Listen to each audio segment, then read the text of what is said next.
On va parler de nos animaux de compagnie à présent. Pourquoi? Parce que pour la première fois, un chat a été testé positif au coronavirus. C'est juste du grand n'importe quoi! En France, près de Paris, il a probablement été infecté par ses propriétaires. L'école vétérinaire d'Alfort recommande aux personnes malades d'appliquer une distanciation avec leur animal de compagnie.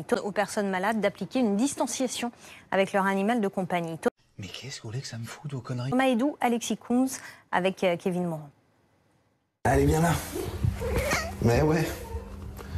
Et ouais. Difficile pour Anthony de réduire la cadence des caresses. Il faut dire que Nala, Bloublou et Zaz, ces trois chats, en sont très friands. C'est donc avec stupéfaction que le jeune homme a appris que ce félin pouvait être porteur du Covid-19. Vous rendez-vous compte à quel point c'est grave?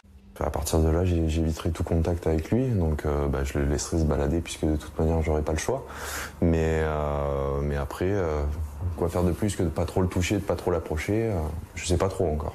Selon une étude réalisée sur 30 chats et chiens, les chercheurs de l'École nationale vétérinaire d'Alfort, en lien avec l'Institut Pasteur, ont trouvé des traces de coronavirus sur un félin.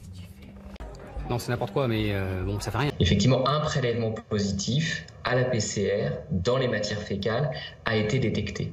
Si ces cas d'infection sont très rares sur les animaux, les scientifiques mettent en garde les propriétaires.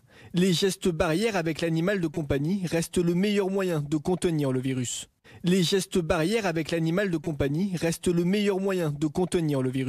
Non mais ça va pas la tête!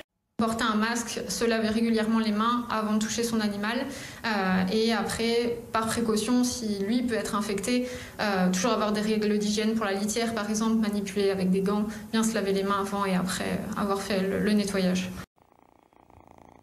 L'Agence nationale de sécurité sanitaire de l'alimentation et de l'environnement a néanmoins précisé qu'il n'existe aucune preuve que les animaux de compagnie jouent un rôle dans la propagation du virus.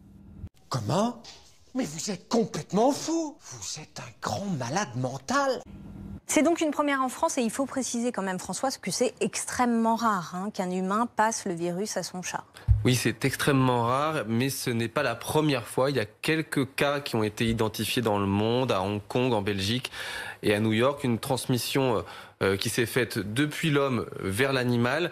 Mais le chat ne fait même pas partie des animaux qui sont le plus concernés par le coronavirus. D'autres animaux peuvent être un peu plus souvent malades.